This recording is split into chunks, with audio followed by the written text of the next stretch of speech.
चलो प्लेन इन 3D। हाँ, तो आज बोर्ड वाला क्लास है,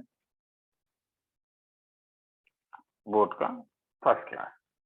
2 क्लास के अंदर ये खत्म हो जाना चाहिए टॉपिक।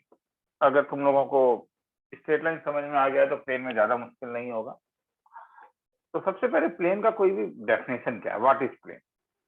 जैसे मैं जिस मोबाइल में ये लिख रहा हूँ ये एक प्लेन है, क्यों? क्योंकि चीज क्या होता है, प्लेन का मतलब होता है कि अगर तुम्हें कोई 2 पॉइंट ए और बी दिया हुआ है और तुम ए बी को ज्वाइन करते हो तो ए बी स्ट्रेट लाइन से, तो उस स्ट्रेट लाइन का सब पॉइंट उस सरफेस में लाई करना चाहिए। तो प्लेन का अ plane is a surface such that if any 2 points are taken on it, the line segment joining them lies completely on the surface। तो अगर कोई भी 2 पॉइंट ए और बी दिया हुआ है तो ए और बी के किसी भी पॉइंट को अगर तुम ज्वाइन करोगे स्ट्रेट लाइन के तो वो उसी सरफेस में लाई करेगा। तो प्लेन का इक्वेशन निकाला कैसे जाए? तो प्लेन प्लेन एक्चुअली में प्लेन का डायरेक्शन कैसे पता किया जाए? तो प्रॉब्लम ये है कि प्लेन का अगर तुम डायरेक्शन प्लेन के पैरेलल लोगे तो वो यूनिक नहीं है। जैसे ये वाला वेक्टर तुम कह सकते हो प्लेन के पैरेलल है, ये वाला वेक्टर भी प्लेन के पैरेलल है, मगर ये दोनों वेक्टर तो आपस में पैरेलल नहीं होता है। मगर अगर मैं एक वेक्टर लूं जो प्लेन से नॉर्मल है, ठीक है, ये 90 डिग्री है सपोज प्लेन से ऊपर, ठीक है, दिखाने में मुश्किल हो रहा है मगर मेरे ख्याल में तुम्हें समझ में आ रहा है। जो पेन से मैं लिख रहा हूं अगर वो 90 डिग्री में कर दूं उस प्लेन सरफेस में, जैसे ये मेरा सरफेस है और ये वाला जो 90 डिग्री बाहर निकल रहा है जब, तो ये यूनिक है। क्योंकि अगर तुम कोई भी 90 डिग्री कोई भी परपेंडिकुलर खींचोगे, हाँ एक चीज हो सकता है क्या कि वो नीचे की ओर जा सकता है, ऊपर की ओर जा सकता है, मगर they will be the parallel vector. Like नहीं भी हो सकते हैं मगर they will be the parallel vector. तो फिक्स किया गया इसीलिए ये डायरेक्शन को, तो ये डायरेक्शन को हम फिक्स कर सकते हैं क्योंकि ये डायरेक्शन यूनिक है। तो डायरेक्शन ऑफ नॉर्मल जो होगा वो यूनिक है, प्लस और माइनस का एक डिफरेंस आ सकता है। तो इसीलिए सबसे पहले जो आता है उसे तुम लोग कहते हो point normal form. Point normal form, और ये कहता है इक्वेशन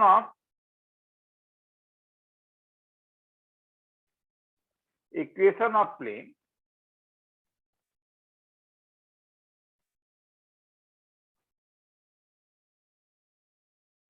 पहले मैं एक काम करता हूं, गिवन नहीं, पहले तुम लोग को लिखवा देता हूं फिर प्रूफ करता हूं, वो ज्यादा बेहतर है। इक्वेशन ऑफ प्लेन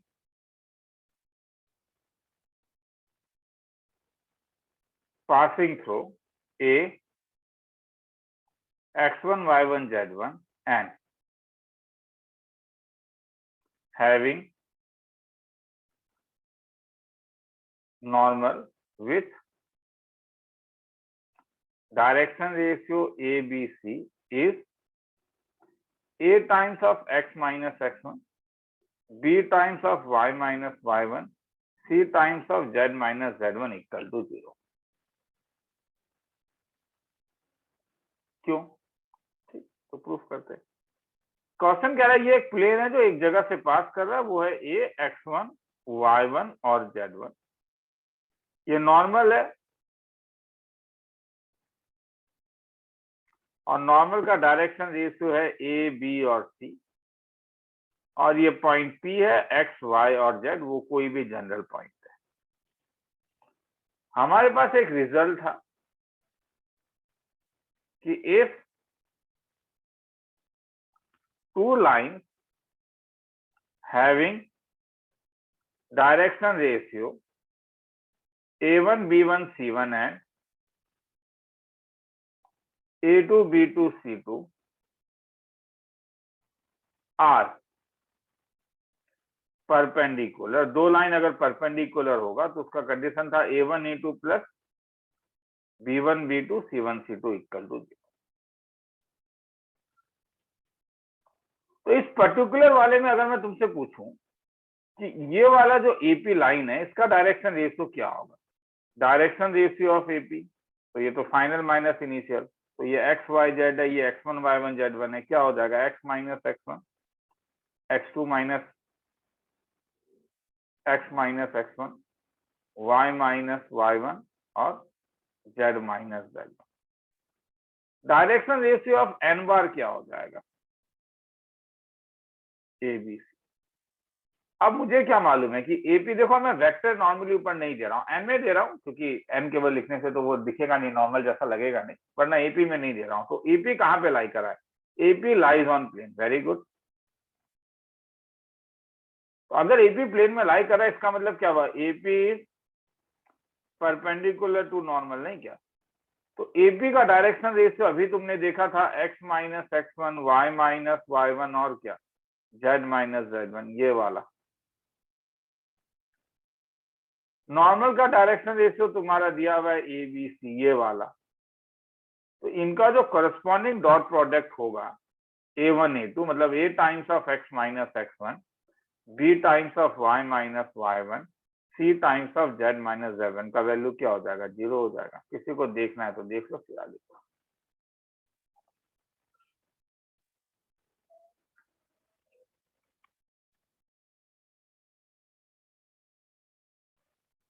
चलो आगे चलते हैं।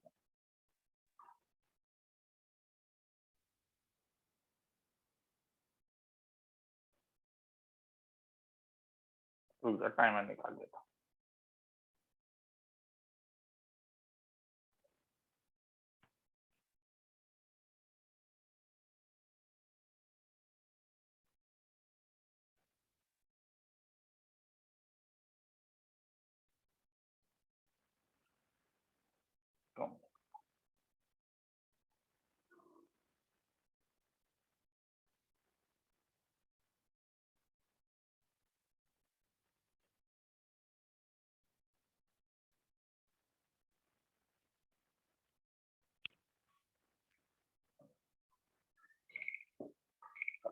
आगे निकलता हूँ।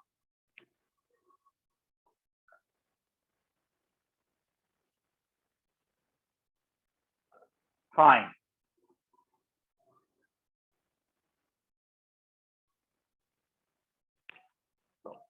लैंग्वेज थोड़ा अच्छा होना चाहिए तो बेहतर है।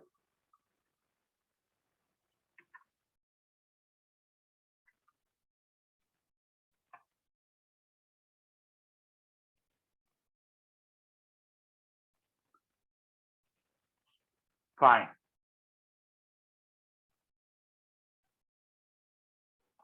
Equation of plane such that normal from A 1 2 3 means the plane at B3 5 minus 6। और क्वेश्चन ऐसा भी हो सकता है कि foot of perpendicular from A 1 2 3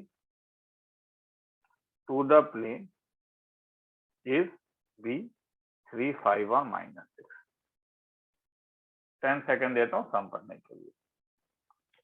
कह रहा है कि find the equation of plane, plane का इक्वेशन पूछ रहा है, एक इंफॉर्मेशन दिया हुआ है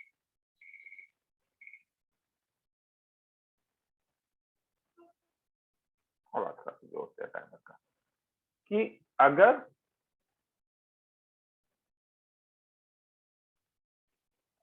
अगर पॉइंट ए को 1 2 3 लोगे तो यहाँ से प्लेन के ऊपर अगर परपेंडिकुलर ड्रॉप करोगे तो एन का जो बी का जो वैल्यू है वो 3 5 और माइनस 6।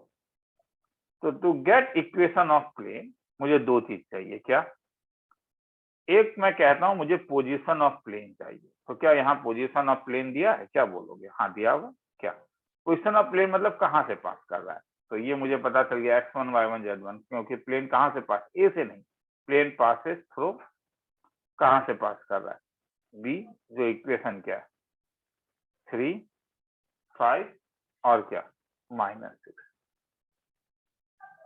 सेकंड तुम्हें क्या चाहिए, तुम्हें चाहिए direction ratio of normal to plane. तो नॉर्मल टू प्लेन क्या, कौन सा लाइन होगा, तो दिस इज नथिंग बट तुम्हें क्या चाहिए होगा, नॉर्मल का मतलब तो ये लाइन हो गया ना, ये वाला लाइन। तो हेंस क्या बोलोगे, direction ratio of A b, और ए बी वेक्टर क्या दिखेगा तब, ये 3 और 1 है तो क्या 3 - 1, ये 5 - 2 और ये -6 - 3, मतलब 3 - 1 2, 5 - 2 3 और -9। तो अगर तुम्हें ये दो चीज पता ही चल चुका है, तुम्हें जैसे ये पता चल गया, ये पता चल गया, तो तुम मुझे नहीं बोल सकते यहाँ से इक्वेशन ऑफ प्लेन क्या होगा।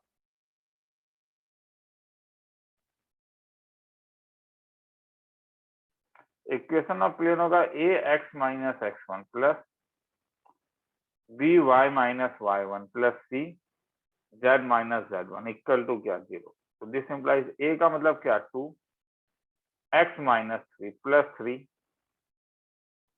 y - 5 प्लस 3 -9 z प्लस 6 इक्वल टू 0। इसे सजा के लिख देना, आ जाएगा, ठीक है। तो तुम्हें क्या है कि ये एल्गोरिथम, ये एल्गो है, ये जो पार्ट है, ये पार्ट एल्गो है। तुम्हें जब भी कभी प्लेन का इक्वेशन चाहिए होगा अभी तक, तो तुम लोग हर समय दो चीज ढूंढोगे, वो पोजीशन जहां से प्लेन पास कर रहा है और direction ratio of the normal. अगर ये दोनों चीज तुमने निकाल लिया तो तुम्हारा खेला खत्म, तुम हर समय इक्वेशन ऑफ द प्लेन निकाल पाओगे।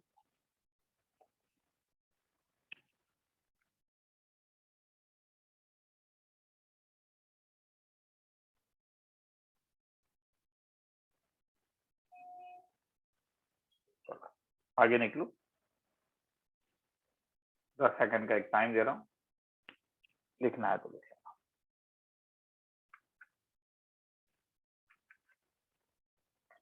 तो जैसे तुम लोगों ने स्ट्रेट लाइन में देखा था, जैसे तुमने स्ट्रेट लाइन में देखा था कि हर एक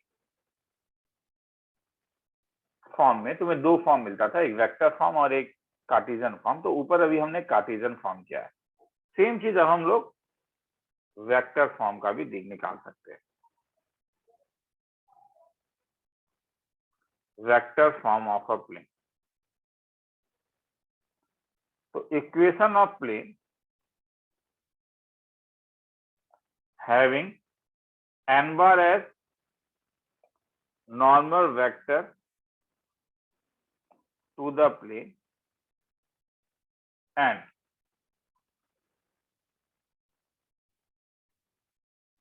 a bar as position vector of point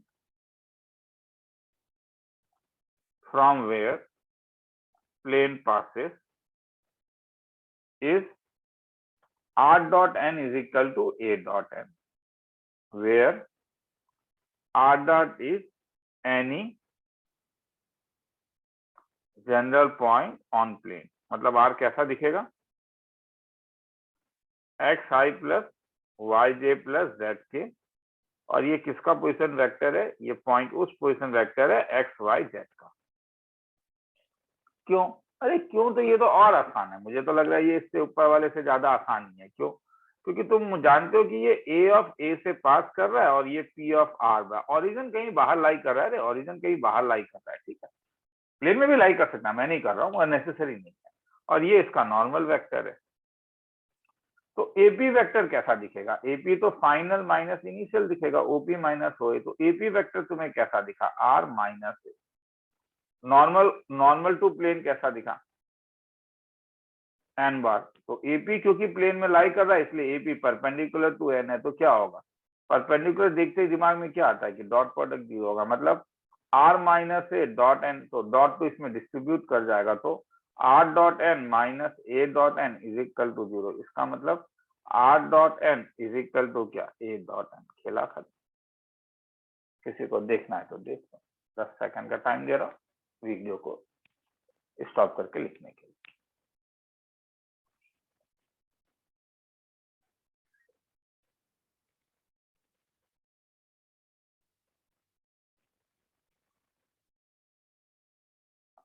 तो अब एक आता है कि क्या तुम इंटरचेंज कर सकते हो। चलो वो थोड़ा देर बात करते हैं। पहले जैसे तो वेक्टर फॉर्म में अगर पूछेगा, अगर मैं तुमसे पूछूं कि find vector equation of plane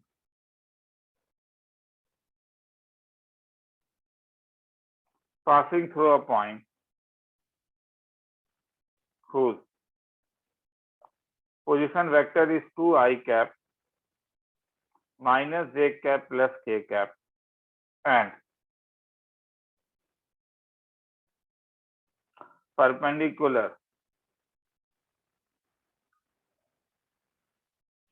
to the vector 4i cap plus twice j cap minus 3k cap। क्या पूछा है तुम्हें? Vector equation of the plane निकालने के लिए पूछा है। किस कौन से प्लेन का?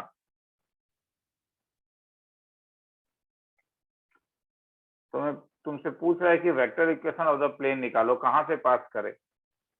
ए ऑफ ए बार से पास कर रहा है, जहां पे ए बार का इक्वेशन क्या दिया हुआ है? Twice I minus J plus के। एन बार का इक्वेशन क्या दिया हुआ है? तो हम लोगों ने ऊपर ही अभी देखा था, क्या था देखो, ठीक है, समझना ऊपर है, थ्योरी तुम्हें ऊपर समझना है। यहाँ पे तो तुम डायरेक्टली लिख सकते हो क्या, r dot n bar is equal to क्या था? A dot n bar. तो आर डॉट एन बार मतलब आर डॉट एन के बदले क्या लिख सकते हो? 4i plus twice j minus 3k cap is equal to a dot n क्या, करस्पॉन्डिंग 4 2 जाए -2 -3। so this means r dot 4i plus twice j minus thrice k is equal to 3। तो ये हो गया। किसी को देखना है तो देख लो। तो तुमने देखा भी, मैंने दो फॉर्म तुम लोगों को कराया।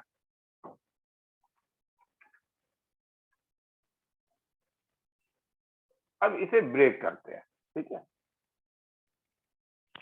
इसे अब ब्रेक करते हैं। तो इसे अगर एक्स वाई जेड लेके ब्रेक करूं तो ये कैसा दिखेगा? आर कैसा दिखेगा? X i plus y j plus z के डॉट प्रोडक्ट विथ क्या, 4i plus twice j minus thrice के इज इक्वल टू क्या, 3। तो ये दिखा 4x प्लस ट्वाइस वाई, मैं कुछ नहीं कर रहा हूं, इसे ब्रेक कर रहा हूं, minus 3z is equal to 3। ये 421 क्या कुछ क्वांटिटी है क्या? 421 देखो, 421, हाँ ये वेक्टर है। कौन सा? Normal vector. तो हम लोग ने एक चीज देखा था कि जब भी मैं कोई एक वेक्टर देता हूं ए आई प्लस बी जे प्लस सी के, तो ये जो ए बी सी है, इसे इसका बहुत अलग अलग नाम है। This is also known as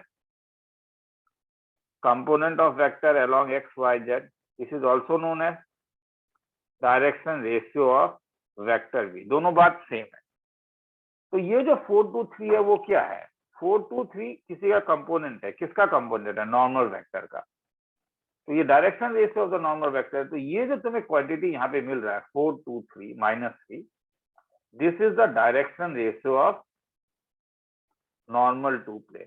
इसका मतलब कोई भी प्लेन का इक्वेशन अगर तुम कार्टेशियन फॉर्म में लिखोगे तो वो हर समय इसी टाइप में दिखेगा फाइनल आंसर। तो ये कैसा दिखा तब? ax plus B Y plus C Z is equal to c is equal to d, या प्लस डी, डी को इस साइड भी लेके आ सकते हो। This is known as general equation of plane in Cartesian form. Where coefficients of x y z क्या देता है? ए बी सी कुछ दे रहा है क्या? हाँ दे रहा है। क्या दे रहा है? ये direction ratio of normal to plane देता है। तो ये direction ratio of normal to plane दे रहा है।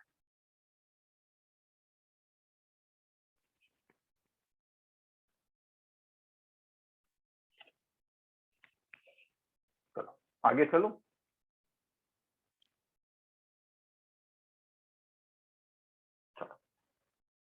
तो इसलिए अगर अब मैं तुमसे कहीं पूछूं कि सपोज मुझे 3x minus 2y plus 5z equal to 6 मिला, तो इसका मतलब क्या बोल सकते हो? हाँ ये किसका इक्वेशन है? ये प्लेन का इक्वेशन है।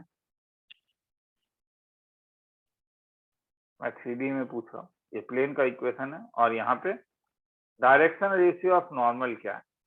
3 -2 और 5, मतलब ये वो प्लेन होगा 3x minus 2y plus 5z equal to 6, जहां पे अगर तुम परपेंडिकुलर खींचोगे तो ये 3 -2 5 ये डायरेक्शन रेशियो ऑफ नॉर्मल होगा।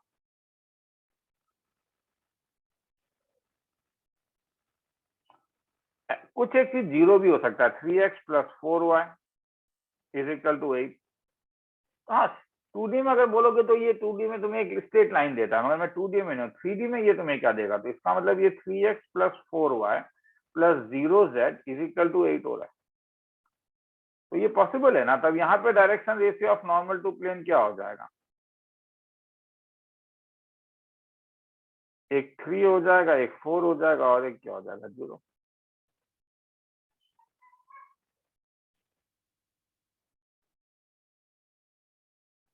जीरो हो सकता है, कोई पंगा नहीं है। cos 90 डिग्री 0 था, मतलब नॉर्मल जो है वो z एक्सिस से 90 डिग्री बना रहा है।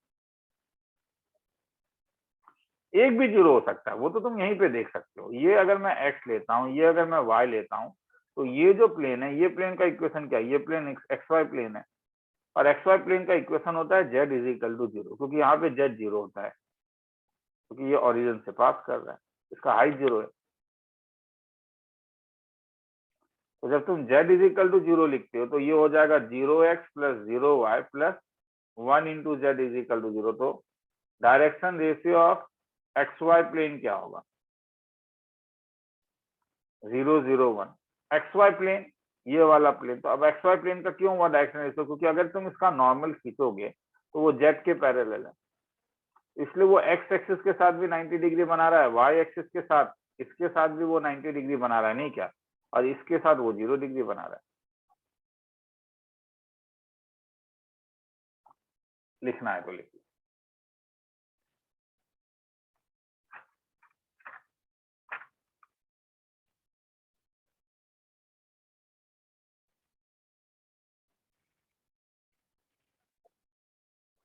चलो आगे चलते हैं।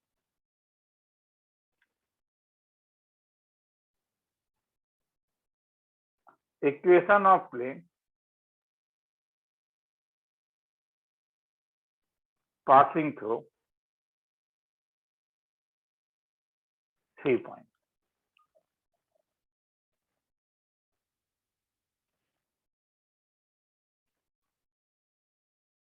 Find equation of plane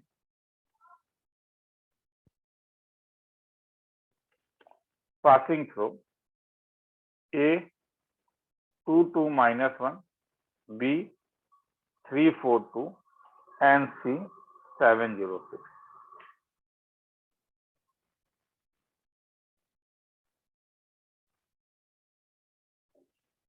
यहाँ पे क्या मालूम है तुम्हें, मैंने अभी तक तुम्हें क्या मालूम है, मैंने अभी ऊपर जो एल्गोरिथम तुम्हें दिया था कि तुम्हें इक्वेशन ऑफ प्लेन जब निकालना है, तो इक्वेशन ऑफ प्लेन जब निकालना है तो उसमें मैंने दो चीज निकालने बोला था। एक था कि प्लेन का पोजीशन वो कहाँ से पास कर रहा है, क्या पोजीशन दिया हुआ है, तुम किसी भी पॉइंट को ले सकते हो, हाँ, और क्या डायरेक्शन रेशियो ऑफ नॉर्मल तुम जानते हो, तुम बोलोगे ना, तो मुझे कुछ ऐसा करना है कि मैं एबीसी निकाल पाऊं। चलो शुरू करते हैं। तो equation of plane having ABC as direction ratio of normal to it and passing through A2 2 - 1 is क्या होगा, A times of x minus x1 plus B times of y minus y1 plus C times of z minus z1 equal to क्या, 0। So this implies A times of x minus x1 मतलब x minus 2 plus B times of y minus 2, नहीं क्या, x1 y1 z1 तो ये point है ना, plus C times of क्या, z plus 1 equal to 0। अब ये प्लेन का इक्वेशन निकालना है जिसमें से एक पॉइंट तुम जानते हो कि कहां से पास कर रहा है, 2 2 - 1, क्या ये और कहीं से पास कर रहा है, हाँ बी दिया हुआ है, कितना दिया हुआ है, तो 3 4 2 इसे क्या करेगा तब, तो ये वाला जो पॉइंट है ये इस प्लेन में लाई कर रहा है, इसका मतलब क्या हुआ कि ये पॉइंट जो है इस प्लेन को सेटिस्फाई करेगा, इसका मतलब B 3 4 2 जो होगा क्या बोलोगे, लाइज ऑन 1, नहीं क्या, तो इसका मतलब ये इसे सेटिस्फाई करेगा, तो A टाइम्स ऑफ x के बदले 3 - 2 प्लस B, ये वाला पॉइंट तुम इस x y और z के बदले डालोगे, तो B टाइम्स ऑफ y के बदले 4 - 2 plus C times of z के बदले 2 + 1 = क्या, 0। तो ये मिल जाएगा a minus twice b plus thrice c equal to 0, make it number 2। क्या कोई और एक इन्फॉर्मेशन दिया हुआ है? देखो वहाँ पॉइंट c दिया हुआ है, नहीं क्या? सम तो तुमने लिखा ही होगा ना? नहीं लिखा था भैया, यही तो गलती कर लेता हूँ ऑनलाइन क्लास में। C706, तो C जो है 706, ये भी कहाँ पे लाई कर रहा है? ये लाइज ऑन 1 है। इसका मतलब ये भी इसे क्या करेगा? सेटिस्फाइज करेगा। तो इसका मतलब a times of 7 minus 2 plus b times of 0 minus 2 plus c times of 6 plus 1 0 है। इसका मतलब 5a minus twice b plus 7c 0 है। इसे नंबर 3 ले लो। तो 2 एंड 3 से तुम्हें क्या मिला? 2 ये है, 3 ये है। क्या कुछ याद आ रहा है? डायरेक्शन रेशियो में जब ऐसा दिया रहता था तो हम डायरेक्शन रेशियो को क्रॉस मल्टीप्लीकेशन मेथड से निकाल सकते हैं। याद आ रहा है cross multiplication method? a1 plus b1 plus c1 0 a2 plus, क्योंकि मुझे बस उसका रेशियो निकालना है, मुझे एग्जैक्ट वैल्यू नहीं निकालना है, इसलिए a डिवाइडेड बाय वो जिस ये वाला हटा दो, केवल b1 b2, तो ये हो जाएगा b1 c2 minus b2 c1, b1 c2 minus b2 c1। आया समझ में? उसके बाद b ले लो, तो b लोगे तो खेला आप किसके ऊपर खेलोगे? खेला a1 a2 और c1 c2 के ऊपर खेलोगे, तो ये क्या हो जाएगा? a1 c2, सॉरी मैंने गलती कर दिया, b डिवाइडेड बाय पहले आएगा c1 a2, पहले ये आएगा minus c2 a1 is equal to c divided by, अब ये जिस रो में है और ये हटा दो, तो इस वाले में a1 b1 a2 b2, तो ये तुम्हारे पास आ जाएगा a1 b2 minus a2 b1।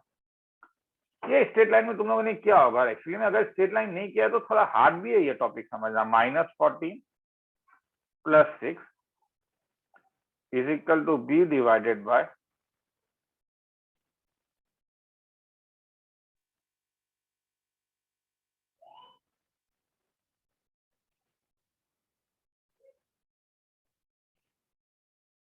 ये प्लस ट्वाइस, ये हो जाएगा +14 plus 6 divided by b divided bye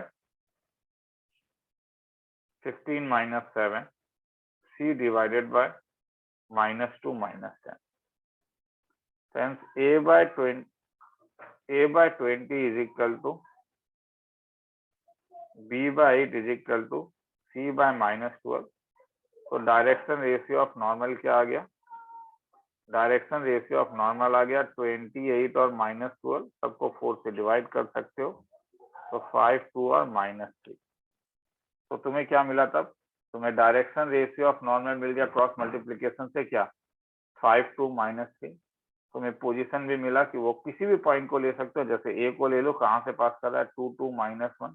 तो हेंस अगर मैं तुमसे पूछूं कि इक्वेशन ऑफ नॉर्मल क्या होगा, तो वो होगा तुम्हारे पास a times of x minus x1, b times of y minus y1, c times of z minus z1 equal to 0। a का मतलब 5 times of x minus 2 plus 2 times of y minus 2 plus c minus 3 times of z plus 1 equal to 0। खेला खत्म। किसी को ध्यान से देखना है तो देख लो, फिर आगे चलेंगे। हम थोड़ा लंबा था, मैं खुद कह रहा हूँ। ठीक है,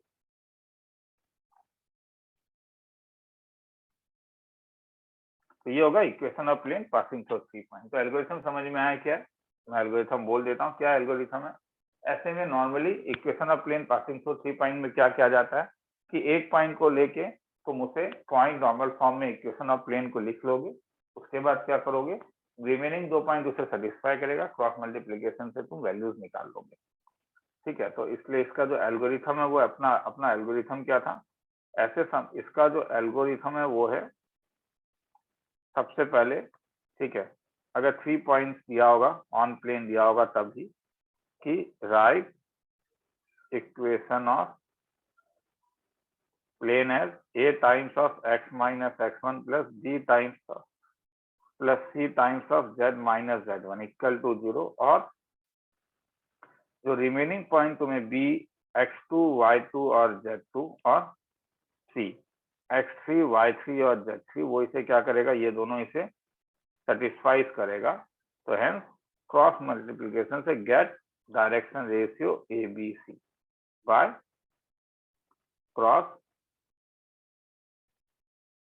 मल्टीप्लीकेशन मेथड, खेला खत्म। ठीक है, किसी को लिखना है तो लिख लो, 10 सेकंड रहता है।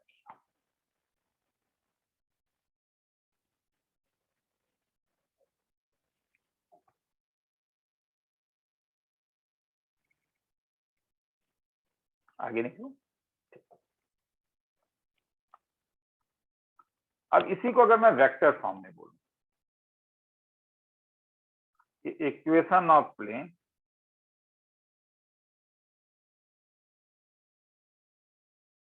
passing through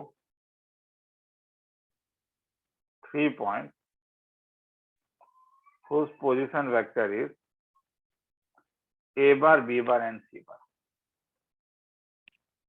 तो तुम्हारे पास एक पॉइंट ए ऑफ ए बार दिया है, एक point b of b bar दिया है, एक पॉइंट सी ऑफ सी और एक general point p of r bar है। इसके लिए एक इक्वेशन निकालना है। तो तुम एपी वेक्टर निकाल सकते हो। हाँ, एपी वेक्टर देखो, मतलब हुआ कि ये 4 पॉइंट जो है ये कोप्लानर है। और अगर स्केलर ट्रिपल प्रोडक्ट में मैंने तुम लोगों को कुछ बोला था,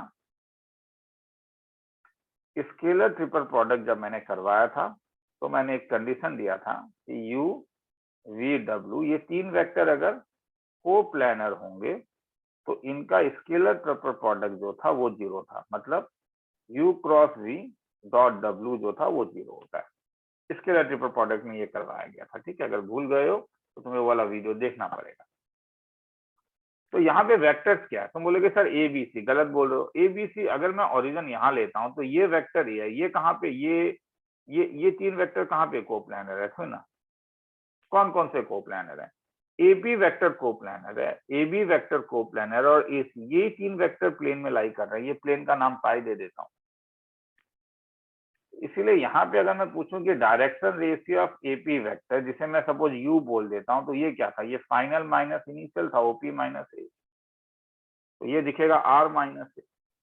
अगर सॉरी डायरेक्शन रेशियो नहीं, अगर मैं जस्ट एपी वेक्टर पूछूं तो, अगर मैं एसी वेक्टर पूछूं तो ये वी अगर ले लूं तो एसी वेक्टर ये वाला, ये तो ये कैसा दिखेगा, ये इनिशियल है, ये फाइनल है, तो ये कैसा दिखेगा, या ए बी वेक्टर, पहले ए बी ले लेता हूँ, तो ये ओ बी माइनस ओ ए दिखेगा, तो ये कैसा दिखा, बी माइनस ए। और एसी वेक्टर कैसा दिखेगा, ओसी माइनस ओ, तो ये कैसा दिखा, सी माइनस ए।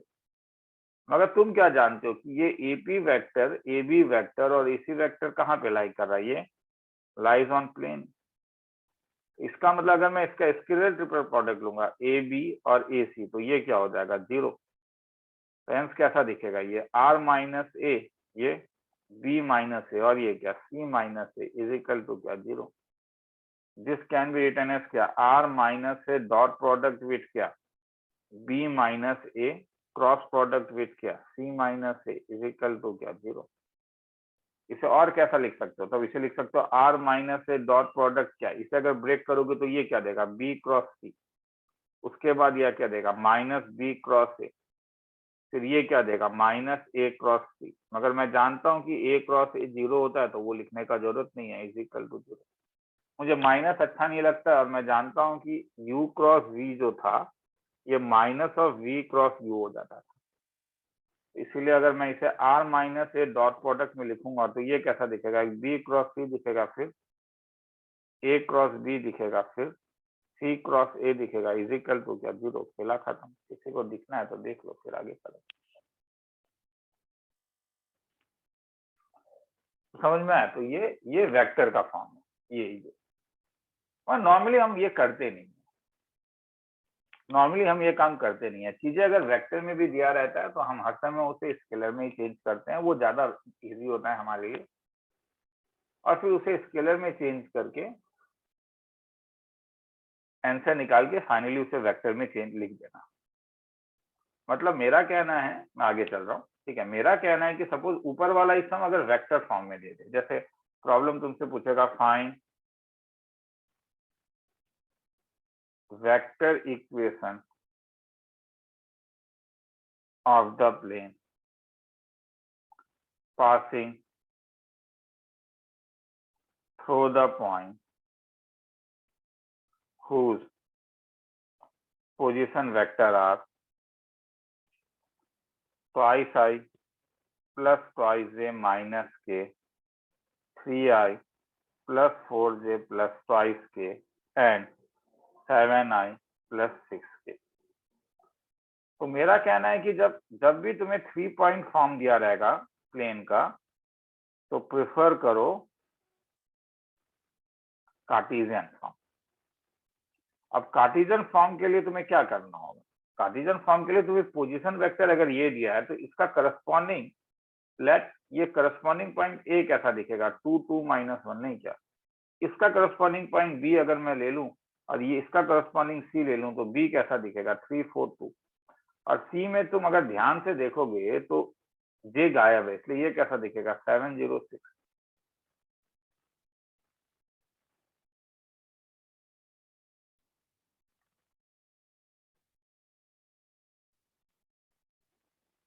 तो ये तो इससे पहले वाला था ना, तो अभी तो इससे पहले वाले में इक्वेशन ऑफ प्लेन हमारा पहला, ठीक है, प्रीवियस प्रॉब्लम हमारा यही था।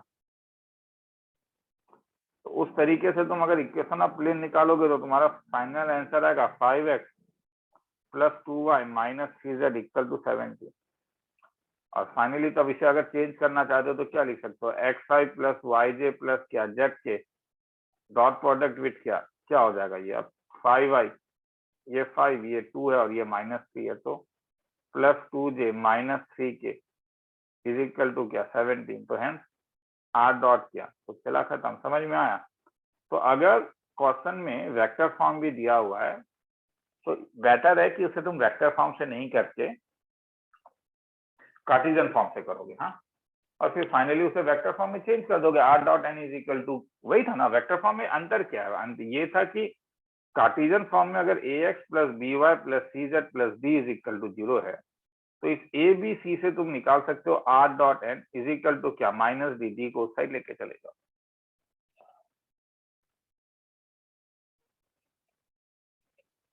मगर मुझे और एक चीज बताना है तुम्हें, और ये शॉर्टकट है, डायरेक्टली नॉर्मली मत लगाना। ठीक है, 10 सेकंड दे रहा हूँ, अगर लिखने का मन है तो कोई लिख ले। मतलब डायरेक्टली मत लगाना, स्कूल में पता नहीं यार टीचर कभी कभी मार्क्स काट सकते हैं। मेरे पास एक तरीका है, हाँ, उस तरीका से मैं क्या कर सकता हूँ, मैं इक्वेशन ऑफ प्लेन निकाल सकता हूँ। Equation of plane using determinant निकाल सकता हूँ। यूजिंग डिटर्मिनेंट मतलब अगर मुझसे कभी भी कोई बोलेगा कि इक्वेशन ऑफ प्लेन निकालो passing through 3 point a x1 y1 z1 b x2 y2 z2 and c x3 y3 z3 is, तो ये था मेरे पास x minus x1 y minus y1 z minus z1 x2 minus x1 y2 minus y1 z2 minus z1 x3 minus y3 minus y1 z3 minus z1 equal to 0। कितना आसान होगा, नहीं क्या? मतलब अगर तुम्हें जैसे पॉइंट मैंने दिया अभी जो दिया था कि a को मैंने क्या दिया था 2 2 -1, b को मैंने क्या दिया था 3 4 2 और c को क्या दिया था 7 0 6, और मैं अगर तुमसे पूछूं कि मुझे इक्वेशन ऑफ प्लेन निकाल के बताओ,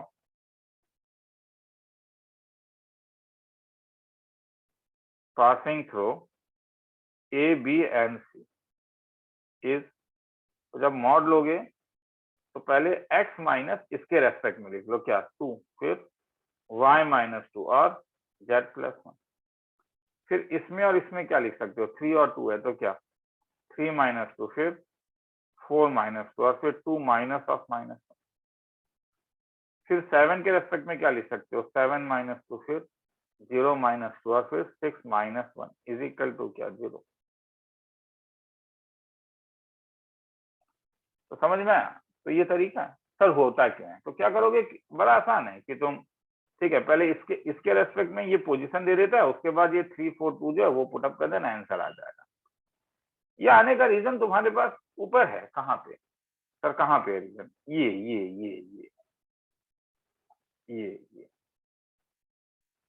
रीजन।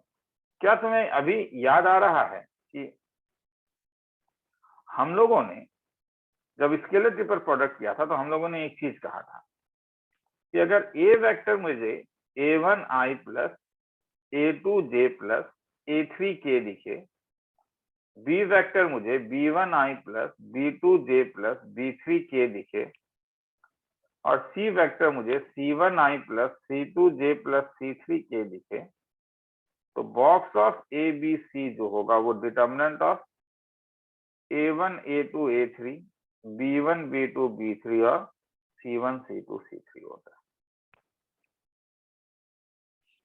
तो यहाँ पे वही चीज तुम लोग ने क्या लिखा, यहाँ पे अभी जब तुम लोगों ने अगर लिखा था equation of plane Cartesian form में, ये लिखा था नहीं क्या, तो जहां पे आर का वैल्यू क्या था, आर का वैल्यू था x i plus y j plus क्या जेड के।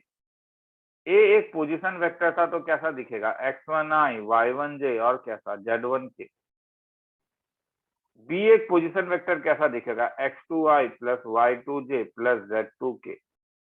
और सी कैसा दिखेगा, x3i plus y3j plus z3k। तो r माइनस ए कैसा दिखेगा,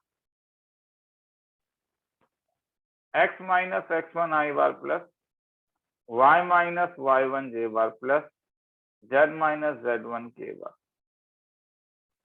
b माइनस ए कैसा दिखेगा, x2 minus x1i cap plus y2 minus y1j cap plus z2 minus z1k cap. और c माइनस ए कैसा दिखेगा, x3 minus x1i cap plus y3 minus y1j cap plus z3 minus z1k cap.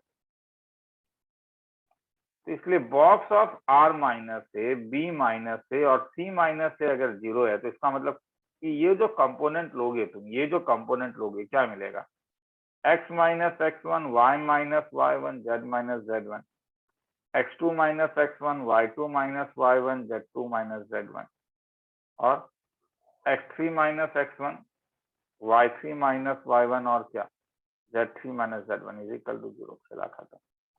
तो 3 point अगर दिया है तो directly, मगर वही वाली बात है कि स्कूल वाले में ये काम मत करना क्योंकि टीचर डायरेक्टली मार्क्स काट भी सकता है, कहना मुश्किल है। काटने लायक चीज तो है नहीं मगर क्या पता काट दें, इसीलिए ठीक है।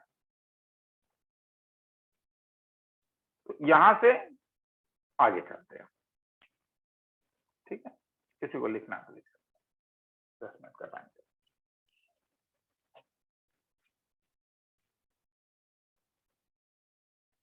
मैं 2 मिनट के लिए रिकॉर्डिंग को पॉज कर दूं। चलो आगे चलते हैं।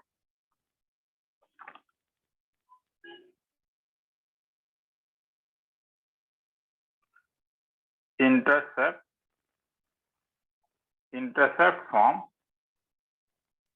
of a plane,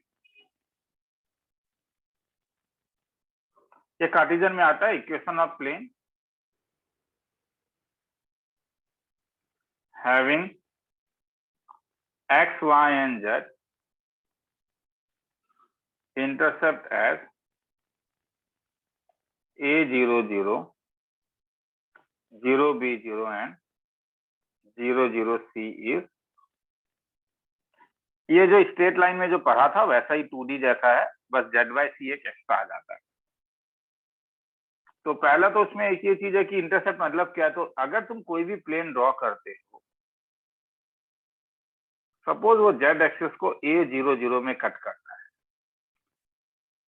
b को y को 0 b 0 में कट करता है और z को 0 0 c में कट करता है, तो इक्वेशन ऑफ द प्लेन क्या होगा, x by plus y by b plus z by c is equal to 3। अगर वो किसी प्लेन को कट नहीं करता है तो वो वाले टर्म्स वहां पे नहीं होंगे, क्योंकि हम जानते हैं, मतलब हम मान के चलो x बाय इंफिनिटी, तो x बाय इंफिनिटी 0 होता है। तो जैसे 3x plus 3x 3y plus 4z is equal to 7, ये x एक्सिस के पैरेलल प्लेन होगा। होता क्यों है, तो डिटरमिनेंट वाला फॉर्म तो अभी मैंने सिखाया ही था ना, ये पोजीशन के लिए था, तो ये x माइनस से y माइनस 0 z माइनस 0। अब ये जो 0 b 0 है वो यहाँ पे ले, तो ये a के लिए 0 b 0, फिर ये b है तो ये b माइनस 0 और ये क्या 0 माइनस 0, नीचे वाला 0 0 c है तो 0 माइनस a 0 माइनस 0 और 0 माइनस c। c minus 0। इसे ब्रेक करके देखें ना, वो तुम लोग का काम है, मैं उसमें इंटरेस्टेड। तो तुम्हें कभी कभी ऐसा सम दिया जा सकता है, ठीक है, ठीक है, किसी को लिखना है तो लिख, कभी कभी तुम्हें ऐसा सम दिया जा सकता है,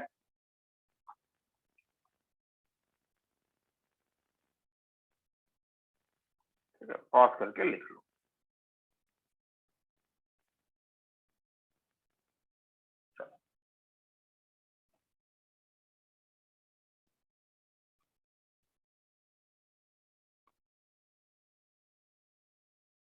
तो अगर मैं तुमसे पूछूं find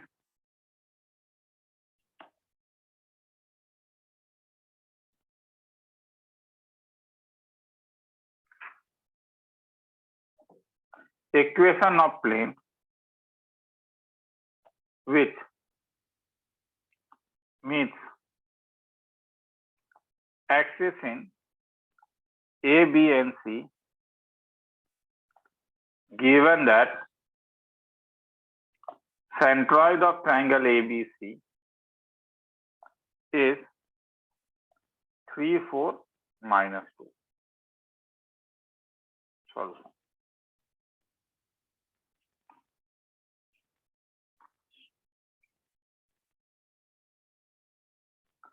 Find equation of plane which meets axis in ABC given that centroid of triangle ABC is 3, 4, -2. तो एक प्लेन है, वो A को सपोज A 0, 0 में कट कर रहा है, B को 0, B 0 में कट कर रहा है, C को 0, 0 C में कट कर रहा है। तो ये ABC एक ट्रायंगल है। तो तुम जानते हो कि सेंट्रॉइड ऑफ ट्रायंगल एबीसी का फॉर्मूला क्या है, a plus B plus C divided by C. तो जो सेंट्रॉइड होगा वो a का कोऑर्डिनेट a है, बाकी सब x का कोऑर्डिनेट 0 है, इसलिए a/3 b/3 c/3। और क्वेश्चन में भैया सेंट्रॉइड दिया हुआ है 3, 4, -2। तो अगर कंपेयर करोगे तो a/3 का वैल्यू 3 है, b/3 का वैल्यू 4 है, c/3 का वैल्यू -3 3 जा 9, 4 3 जा 12, 3 2 जा -6। फ्रेंड्स, इक्वेशन ऑफ प्लेन कैसा दिखेगा तब? इंटरसेप्ट अगर मिल गया तो x/y plus y/b plus z/c equal to 1 लिखोगे तो x/9 plus y/12 plus z/-6 equal to 1। खेला खत्म। किसी को लिखना है तो लिख लो, फिर आगे चलो, ठीक है। वो टाइमर अब मैं नहीं दूंगा, मैं इस टाइप से एक सर्कल बना दूंगा, ठीक है। इसका मतलब है कि इसे लिख लो।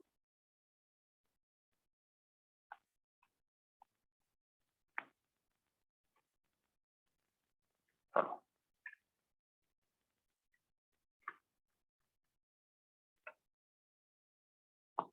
फिर आता है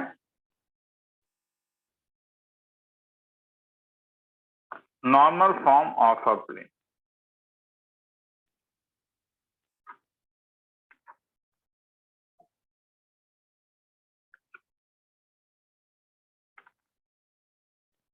normal form of a plane में मैं पहले वेक्टर इक्वेशन करवाना चाहूंगा। The vector equation of plane normal to the unit vector n cap and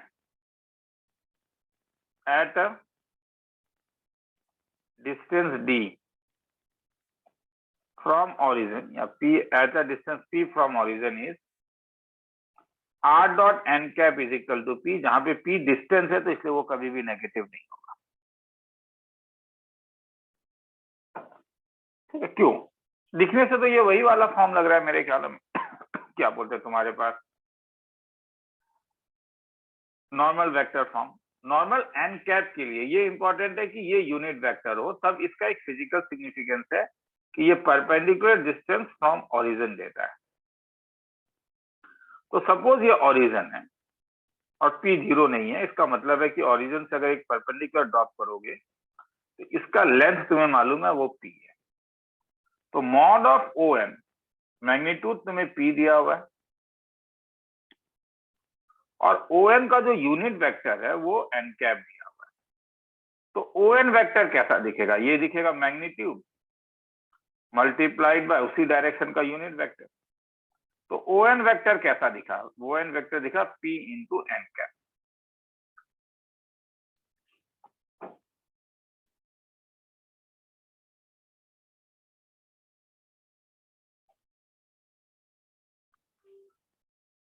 यहां पे एक वेक्टर P है जिसका डायरेक्शन 108 बार है।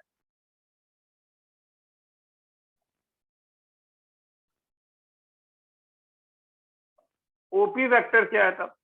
अगर ओपी को ज्वाइन करोगे तो ओपी तो आर बार हो जाएगा। तो एनपी वेक्टर कैसा दिखेगा? OP minus O N. OP vector क्या है? ओपी वेक्टर आर बार है। ओ एन वेक्टर क्या है? Minus P N cap. मगर एनपी किसके ऊपर परपेंडिकुलर है?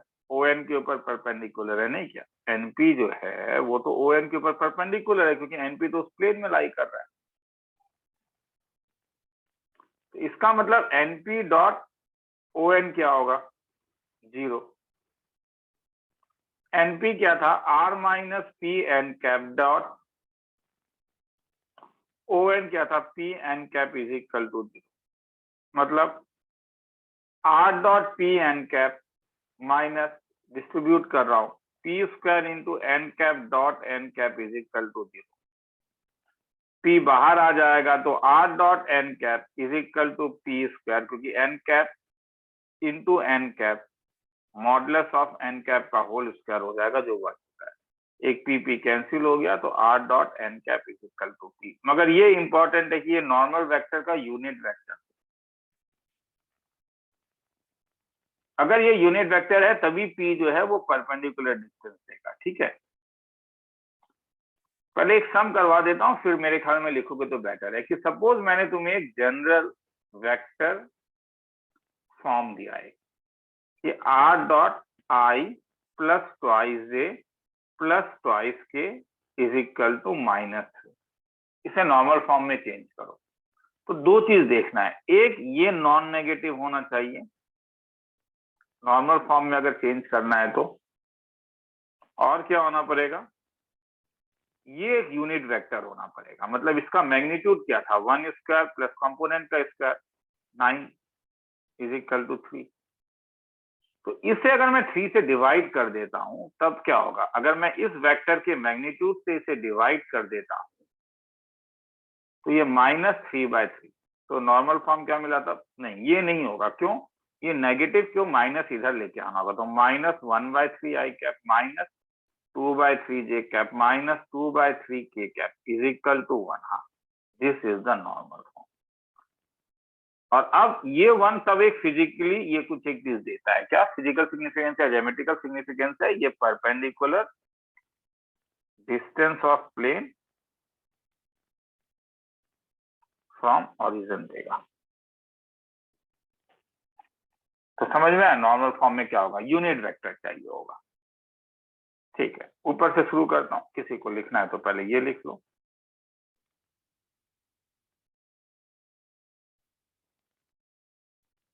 इस पॉज करके फिर ये लिखना है। तो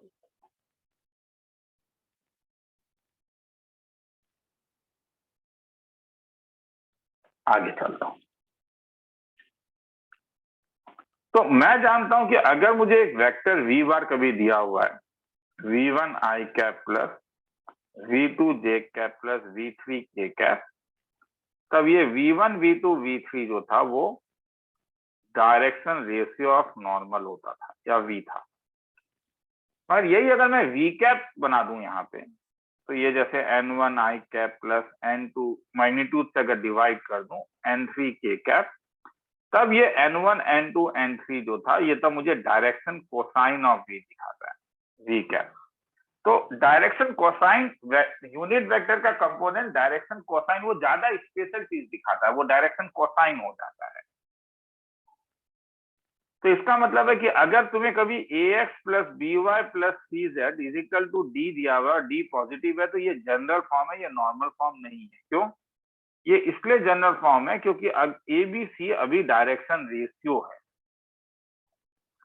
अब अगर तुम्हें इसे नॉर्मल फॉर्म में चेंज करना है तो तुम इसे डिवाइड कर दोगे root over A square plus B square plus C square से, तब क्या मिलेगा, A by root over of plus B by root over of. इससे क्या हुआ कि तुमने कोफिशिएंट में अब डायरेक्शन कोसाइन लेके आ गए हो, और ये डी के साथ जो तुम्हें दिखा ये वाला, ये तुम्हारा perpendicular distance of plane from origin होगा। किसी को लिखना है तो लिख लो, फिर आगे चलते हैं।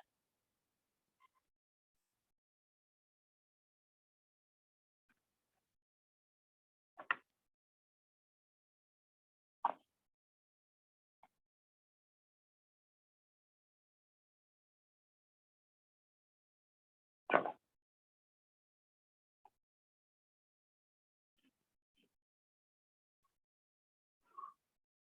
तो अगर मैंने सपोज तुम्हें कभी दिया कि 3x plus 2y plus 5z plus 8 is equal to 0 को चेंज करो नॉर्मल फॉर्म में, तो प्रॉब्लम क्या है? प्रॉब्लम ये है कि ये जो 3, 2 और 5 है, this is the direction ratio of the normal, मगर मुझे डायरेक्शन कोसाइन चाहिए। तो क्या करोगे, 3x plus 2y plus 5z क्या चलेगा? नहीं। क्यों? क्योंकि आगे मैं नेगेटिव है, डिस्टेंस नेगेटिव नहीं हो सकता, तो माइनस को इस साइड लेके आओगे। और अब तुम डिवाइड कर दो किससे, रूट ओवर ऑफ -3 का होल स्क्वायर -2 का होल स्क्वायर, और क्या, तो दिस इज इक्वल टू 3 3 जा 9, 2 2 जा 4, 5 5 जा 25, 29 प्लस 9 38। तो अगर मैं रूट ओवर 38 से डिवाइड कर दूं तो root over 38x minus 2 by root over 30 minus 5 by root over 38z is equal to 8 by root over 38। Hence direction ratio of, तो हेंस ये मुझे क्या मिला, ये मुझे नॉर्मल फॉर्म मिला, क्योंकि अब ये डायरेक्शन कोसाइन हो गया। और ये क्या देगा, ये p मतलब परपेंडिकुलर डिस्टेंस फ्रॉम ओरिजिन। तो डायरेक्शन तुम्हें नॉर्मल फॉर्म चेंज करने के लिए क्या करना होगा, root over A square plus B square plus C square से डिवाइड कर दोगे, मगर p नेगेटिव नहीं हो सकता है, p को हर समय पॉजिटिव लेना होगा।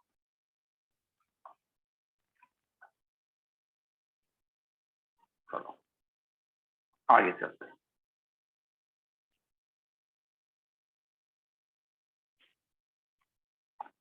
अब दो प्लेन के बीच का, अगर मैंने ये दो प्लेन बनाया तो भैया इनके बीच का एंगल, और अगर मैं इनका नॉर्मल ड्रॉ कर दूं, जैसे इससे इसके ऊपर मैंने नॉर्मल ड्रॉ कर दिया और यहाँ से इसके ऊपर नॉर्मल ड्रॉ कर दिया, तो ये एंगल सेम होगा। ये थोड़ा विजुलाइज करो,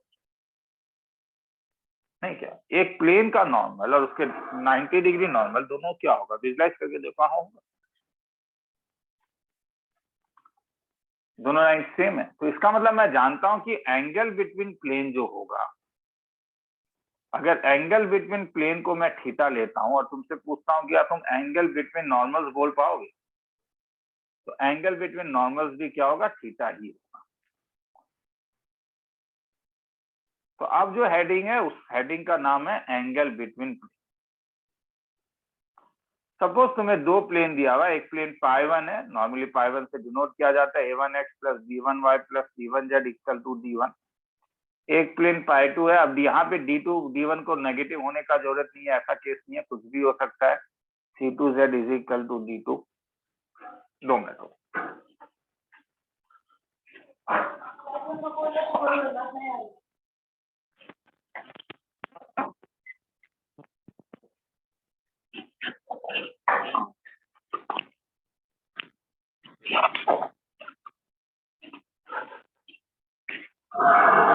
चलो,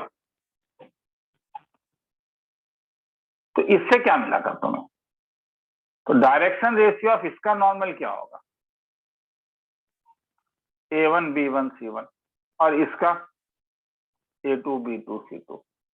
तो इसके बीच का अगर एंगल थीटा है, एंगल बिटवीन देम थीटा अगर है, तो इसके बीच का भी एंगल क्या होगा, ये नॉर्मल है तो एंगल बिटवीन देम ये भी थीटा, और यहाँ पे तो हम लोग जानते हैं कॉस थीटा का वैल्यू कैसे निकालते थे, a1 a2 plus b1 b2 plus c1 c2 by root over of a1 square plus b1 square c1 square root over of a2 square b2। तो हेंस अगर तुम्हें direction ratio of the normal पता है तो जो तुमने cos theta का formula straight line में यूज किया था एंगल बिटवीन देम, वो यहाँ पे यूज करोगे, क्योंकि नॉर्मल और प्लेन का डायरेक्शन एंगल दोनों का सेम है। तो इससे मुझे ये पता चला कि अगर मैं कहूँ कि दो प्लेन पैरेलल है क्या होगा, अगर दो प्लेन पैरेलल है तो दोनों नॉर्मल भी पैरेलल होंगे, अगर दो प्लेन पैरेलल है तो उनके नॉर्मल भी तो पैरेलल होंगे ना रे। और तब कंडीशन आएगा a1/a2 is equal to b1/b2 is equal to c1/c2। और दो प्लेन अगर परपेंडिकुलर होंगे तो तब नॉर्मल भी परपेंडिकुलर होगा, इसलिए a1a2 plus b1b2 plus c1c2 zero, खेला खत्म। किसी को लिखना है तो लिख लो।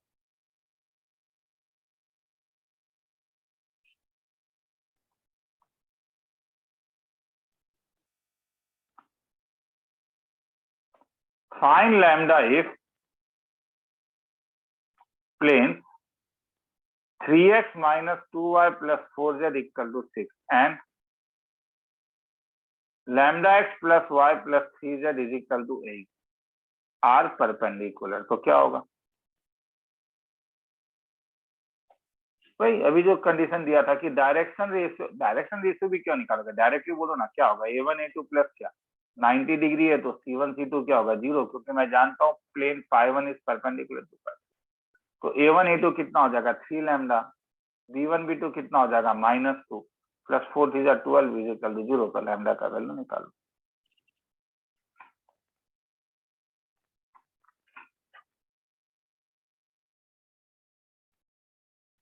तो ये किसी भी फॉर्म में दिया जा सकता है। अगर मैं पूछूं कि एंगल बिटवीन तुम्हें प्लेन्स निकालना है, एक को r dot i -2j plus 3k दे दिया है इज इक्वल टू 5, और एक को दिया 3i 3x plus 2y plus 5z is equal to -10, तब क्या प्रॉब्लम है? अगर पहला वाला जो फॉर्म है ये क्या फॉर्म है पहले ये बोलोगे ना, बोलो। हाँ, ये वेक्टर फॉर्म है। अगर ये वेक्टर फॉर्म है तो इसका डायरेक्शन रेशियो क्या होगा 1 -2 और 3। घर में करना होगा, तुम्हें जो असाइनमेंट शीट मिलेगा, तुम्हें जो टीबीएस मिलेगा, ये तुम्हें सबमिट करना होगा, ठीक है। हाँ, डायरेक्शन रेशियो 3 to 5। टेस्ट लेता हूँ, टेस्ट देना पड़ेगा। तुम बोलोगे नहीं सर, टेस्ट सर मतलब बात सर है कि सर आपका वीडियो मुझे पसंद नहीं है, मैं यूट्यूब में कोई एक वीडियो देखता हूँ, मुझे वो ज्यादा अच्छा लगता है, मैं मानता हूँ, मगर क्या वहां पे टेस्ट दे रहे हो? नहीं सर, वहां टेस्ट नहीं दे रहे हैं। सब मेरा क्यों टेस्ट नहीं? अगर तुम YouTube में एक वीडियो देख के अच्छा पा रहे हो और तुम कोई एग्जाम नहीं दे रहे हो, तो तुम्हें पता है कैसे चल रहा है कि तुम वहां पे चीजों को समझ रहे हो? तो इसका मतलब ये है कि तुम मेरे वीडियो से इसलिए भाग रहे हो क्योंकि तुम जानते हो कि मैं तुम्हें टीबीएस देता हूँ सबमिट करने, जो यूट्यूब नहीं देता है। मतलब वहां पे कंपल्सन नहीं है, वहां पे तुम व्यूअर बन के देख सकते हो। मेरे क्लास में तुम्हें प्लेयर बनना पड़ता है, और प्लेयर बनना हर समय व्यूअर बनने से ज्यादा मुश्किल होता है। व्यूअर जब भी देखता है क्रिकेट मैच, उसे जब भी कोल्ड ड्रिंक्स पीने का मन होता है, वो बाहर जाके कोल्ड ड्रिंक्स पी के आ जाता है। अगर तुम प्लेयर हो तो तुम कोल्ड ड्रिंक्स नहीं पी सकते, तुम्हें एनर्जी ड्रिंक ही पीना होगा क्योंकि तुम खेल रहे होगे। तो इसका मतलब है तुम्हारे पास कंपल्सन हो जाए।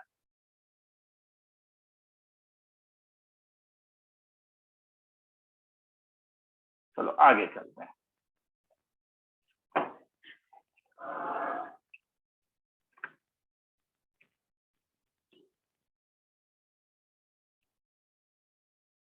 तो इसीलिए अगर एक रिजल्ट है कि एनी प्लेन पैरेलल टू, अगर कोई भी प्लेन इसके पैरेलल है, वो दिखेगा ax plus by plus cz plus lambda equal to 0। Lambda to be determined एक पैरामीटर है, कुछ इंफॉर्मेशन दिया होगा लैम्डा निकालने के लिए। जैसे अगर मैं तुमसे पूछूं find equation of plane parallel to 3x minus 4y plus 2z equal to 10, passing through A -1 2 and 3, क्या करोगे? समझ में आ रहा है ना? क्यों? क्योंकि दोनों का डायरेक्शन रेशियो क्या है? सेम है, और ये होना इंपॉर्टेंट है। प्रोपोर्शनल और सिंक बात बराबर है ना, लैम्डा लैम्डा लैम्डा तो अपना कैंसिल हम कर देते हैं। तो गिवन प्लेन क्या है? 3x - 4y + 2z = 10। तो any plane parallel to it कैसा दिखेगा?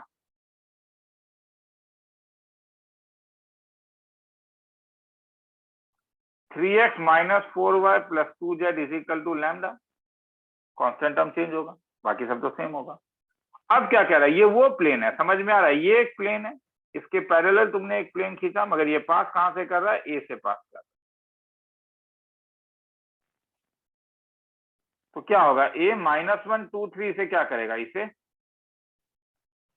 सेटिस्फाइज करेगा। तो 3 times of -1 4 times of 2 2 times of 3 = lambda. तो हेंस इससे किसका लैम्डा का वैल्यू निकाल लो, खेला खत्म। किसी को लिखना है तो लिख।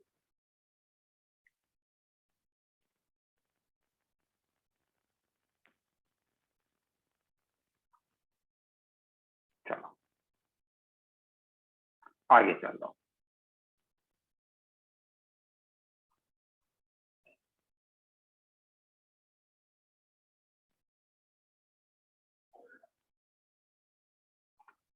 Perpendicular distance of a point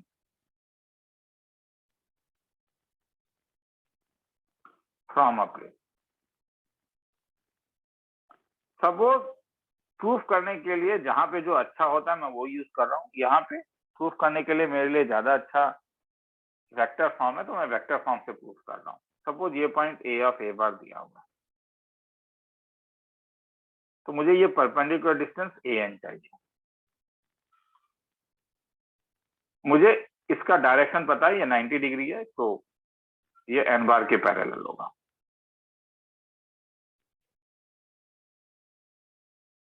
नहीं, एन कैप लेने से नहीं होगा अभी, क्योंकि ओरिजिन से नहीं पूछा, एक अलग पॉइंट से पूछा, ए से पूछा।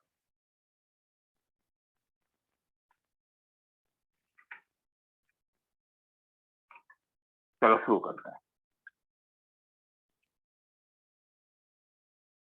ये पी ऑफ आर है, और ये ज्वाइन कर देगा।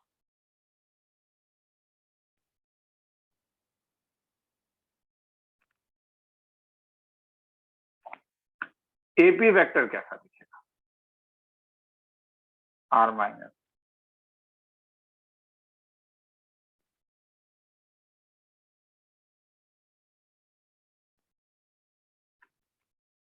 ये एंगल को अगर मैं थीटा ले लूं, तो थीटा किसके बीच का एंगल है?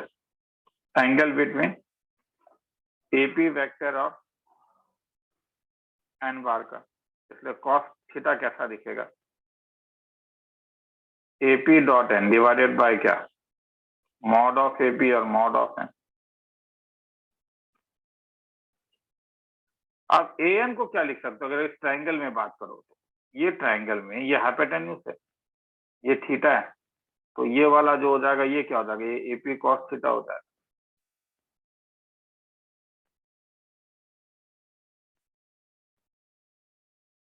एपी को क्या लिख सकते हो? Mod of R minus A. Cos theta को क्या लिख सकते हो? AP dot N divided by mod of AP और क्या? Mod of N. ये और ये आपस में क्या हो जाएगा? कैंसिल। एपी का मतलब क्या है? एपी तुम्हारे पास था क्या? आर माइनस है क्या? डॉट एन डिवाइडेड बाय क्या? Mod of N. अगर अलग अलग करोगे तो क्या आ जाएगा? आर डॉट एन माइनस क्या? ए डॉट एन डिवाइडेड बाय क्या? Mod of N. और मैं एक काम कर रहा हूँ, मॉड ले लेता हूँ। क्यों? क्योंकि परपेंडिकुलर डिस्टेंस है तो वो नेगेटिव नहीं हो सकता है। तो इसका मतलब ए एन कैसा दिखा था? मगर तुम जानते हो आर डॉट एन का वैल्यू क्या था? डी। तो ये कैसा दिखा? डी माइनस क्या? ए डॉट एन डिवाइडेड बाय क्या? Mod of N. तो हेंस ये कैसा दिखा? A dot N minus D, sorry D तो स्केलर है, divided by mod of N.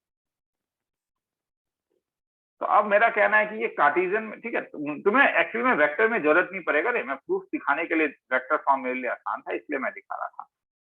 अब इसे कार्टेशियन में चेंज करूंगा। कार्टेशियन में जब मैं r dot n is equal to D देता हूं तो इसका जो मेरा फॉर्म था वो था ax plus B Y plus C Z is equal to D, जहां पे n बार क्या था, n बार था a I cap plus B J cap plus C K cap, क्योंकि ये जो ए बी सी है ये नॉर्मल का डायरेक्शन रेशियो देता था।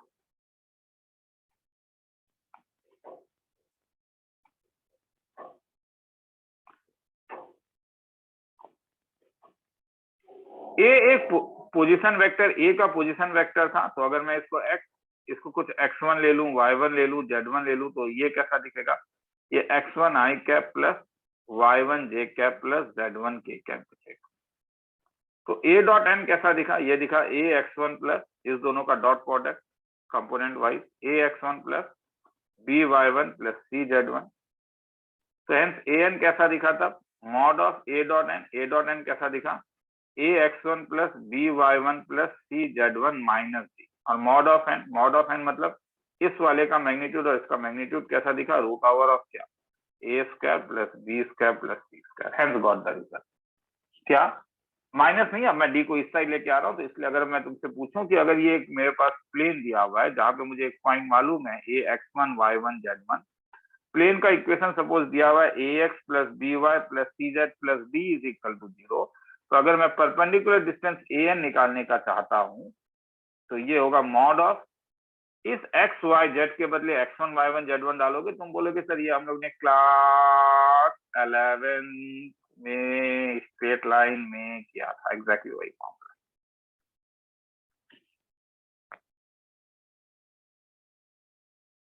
और this is perpendicular distance of point a x1 y1 z1 from plane ax plus by plus cz plus c is equal to 0। मतलब मैं तुमसे अब कभी क्वेश्चन अगर पूछूं कि find perpendicular distance of point whose position vector is I minus 2j plus thrice k from plane r dot 3i plus 2j plus twice k is equal to 10। तो मैं पहले तो बोलूंगा कि कार्टेशियन में, समझ में आ रहा है, परपेंडिकुलर डिस्टेंस निकालना एक पॉइंट का जिसका पोजीशन वेक्टर ये दिया हुआ है, तो इसका करस्पॉन्डिंग पॉइंट कैसा दिखेगा तब 1 माइनस 2 3 नहीं क्या, और ये वाला प्लेन तब कैसा दिखेगा 3x प्लस 2y प्लस कैसा 2z इज इक्वल टू 10। तो परपेंडिकुलर डिस्टेंस का फॉर्मूला क्या था, मॉड ऑफ क्या, इस x y z के बदले तुम ये वाला पॉइंट डाल दोगे तो ये कैसा दिखेगा 3 times of 1 plus 2 times of minus 2 plus 2 times of 3, ये जो 10 है इस साइड आ जाएगा minus 10 divided by root over of a square b square c square, जो इसका कोएफिशिएंट है 3 square plus 2 square plus 2 square. किसी को लिखना है तो लिख लो, फिर आगे चलें।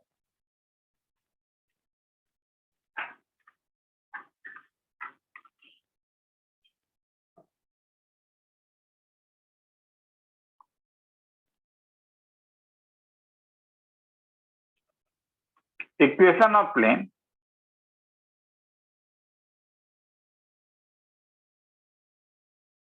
passing through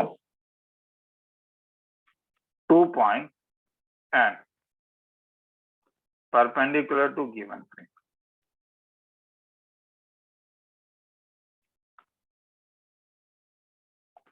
Find equation of plane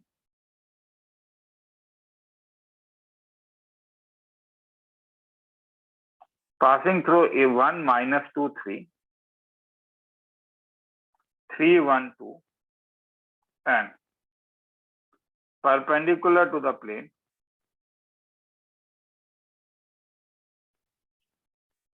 three X minus 2y minus 2z equal to 10। क्या करें, अगर एक पॉइंट से पास करता है तो हम लोगों ने देखा था, डायरेक्शन रेशियो मुझे नहीं मालूम है, यहाँ पे मेरे पास दो रिजल्ट है जो मैं अभी यूज करने वाला हूँ। क्या क्या? मुझे एक मैंने बताया था कि equation of plane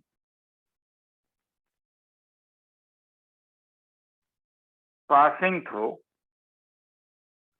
a x1 y1 z1 and direction ratio abc is क्या था? a times of x minus x1, b times of y minus y1, c times of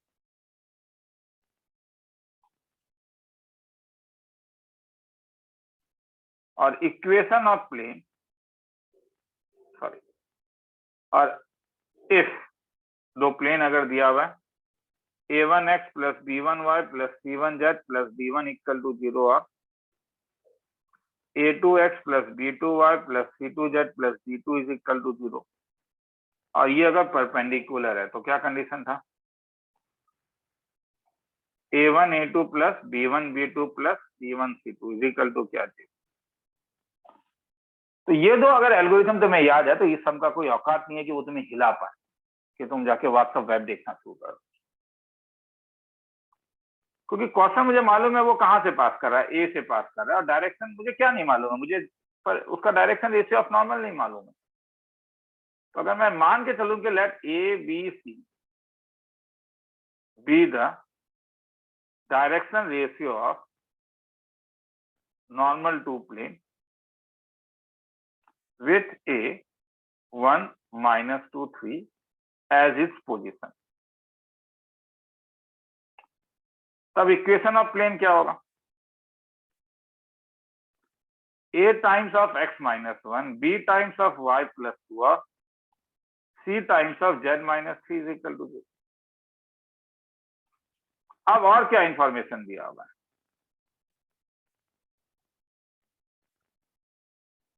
कि ये जो b पॉइंट है ये लाइज ऑन प्लेन है, तो इसका मतलब क्या हुआ? ये इसे सेटिस्फाई करेगा, तो a times of 3 minus b times of 1 plus 2 c times of 2 minus 3 equal to 0। और क्या दिया हुआ है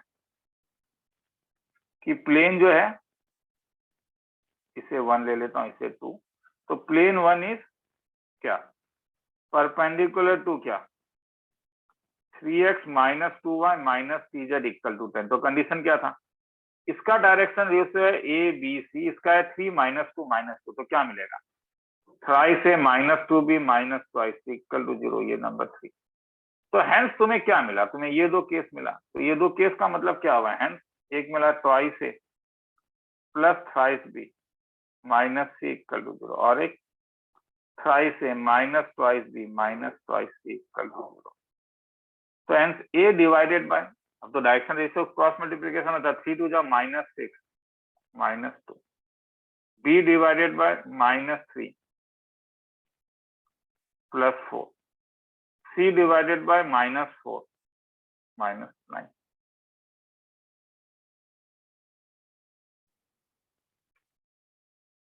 खेला खत्म।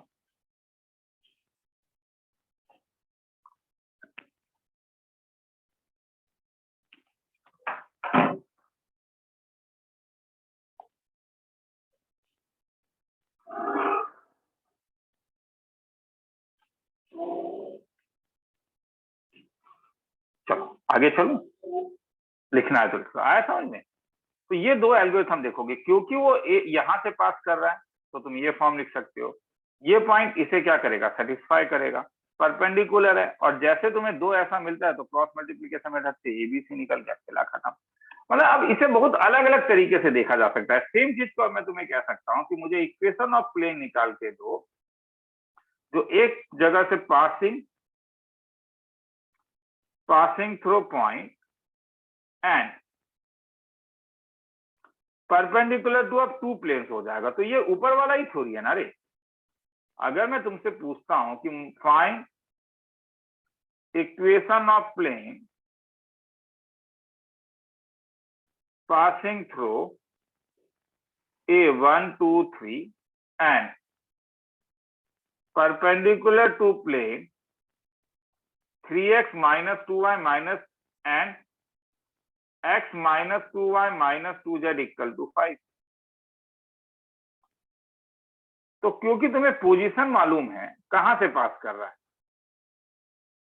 1 2 3 से। हमको एक बार पढ़ के देखो क्या बोल रहा है कि वो a 1 2 3 से पास कर रहा है और ये दो के परपेंडिकुलर है। तो यहां से तुम क्या बोल सकते हो, तो प्लेन का जो इक्वेशन है वो कैसा दिखेगा, a टाइम्स ऑफ कैसा x minus 1 plus b times of कैसा y minus 2 c times of z minus 3 equal to 0। जहां पे ए बी सी क्या है, ए बी सी जो है वो डायरेक्शन रेशियो ऑफ किसका ना है, नॉर्मल टू प्लेन। अब और क्या बोल रहा है, ये सेम प्लेन क्या बोल रहा है, सेम प्लेन परपेंडिकुलर है किसके, 3x minus 2y minus 2z और x minus 2z equal to 5। तब क्या मिलेगा, तो इससे तुम्हें मिलेगा 3a minus 2b minus c equal to 0 और इससे अब ये a1 और इससे क्या मिलेगा a1, तो ये a1 minus b2 minus twice c equal to 0। तो क्रॉस मल्टीप्लीकेशन से क्या abc नहीं निकाल सकते हो। तो देखो ना सेम टाइप का चीज है ना रे, मतलब वही तुम्हें देखना है कि क्या इंफॉर्मेशन दिया हुआ है,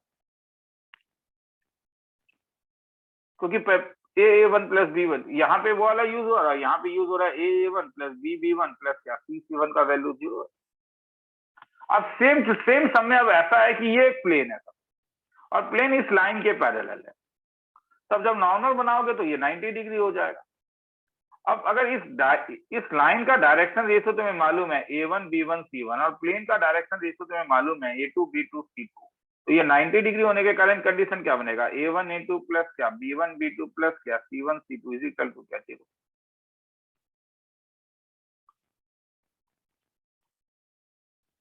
तो अगर मैं तब तुमसे पूछूं कि नहीं ठीक है तो मुझे इक्वेशन ऑफ प्लेन निकाल के बताओ जो कहां से पास कर रहा है, passes through a 1 2 minus 3 and parallel to two lines x minus 1 by 3 y minus 1 by 4 z minus 2 by 7 and r bar equal to I plus j plus lambda times of I minus j minus k। Solution, तो तुम्हें equation of plane बनाना है जो a 1 2 minus 3 से पास कर रहा है। तो ये क्या है, इसे क्या कहते हो, पोजीशन कहते हो ना रे। तो अगर तुम्हें पोजीशन मिल चुका है तो प्लेन का इक्वेशन कैसा दिखेगा, a times of x minus 1 plus b times of y minus 2 plus c times of z plus 3 is equal to 0। Now a1 direction ratio of normal to plane क्या आ गया तब, ABC। स्ट्रेट लाइन में जो denominator था वो क्या देता था, वो डायरेक्शन रेशियो देता था। ये क्या देता था, ये डायरेक्शन रेशियो ऑफ लाइन देता था, नहीं क्या। तो direction ratio of first line क्या हुआ 3 5 7। सेकेंड लाइन का डायरेक्शन रेशियो क्या होगा, ये डायरेक्शन रेशियो देता था, क्या देता था 1 माइनस 1 और क्या माइनस इसके कंपोनेंट, इसी का कंपोनेंट डायरेक्शन रेशियो देता था ना, ये तो पोजीशन था। तो direction ratio of second line क्या दिया हुआ है 1 माइनस 1 और माइनस 1। क्या मालूम है तुम्हें, तुम जानते हो कि प्लेन जो है वो पैरेलल टू लाइन 1 है, तो प्लेन का जो नॉर्मल होगा तब वो क्या हो जाएगा, तो normal is perpendicular to line 1 होगा। ये तो अंग्रेजी हो गया, इसका मैथमेटिक्स क्या होगा अगर तुम्हें ये दो दिया हुआ है तो 5a plus 5b plus 7c equal to 0। और इस वाले में तब क्या मिला a minus b minus c, तो क्या इससे a b c नहीं निकाल सकते हो, minus 5 plus 7 b by 7 plus 3 c by minus 3 minus 5 a b c आ गया तो खेला खत्म। तो आज मैं यहीं पे छोड़ रहा हूँ, ठीक है, इसे लिखना है तो लिख लो, चलो ठीक है। टीबीएस मिलेगा, टीबीएस सबमिट करने का कोशिश करना, जब भी कर रहे हो टीबीएस सबमिट करने का कोशिश करना, वो तुम्हें बताएगा तुम ये टॉपिक समझो या नहीं।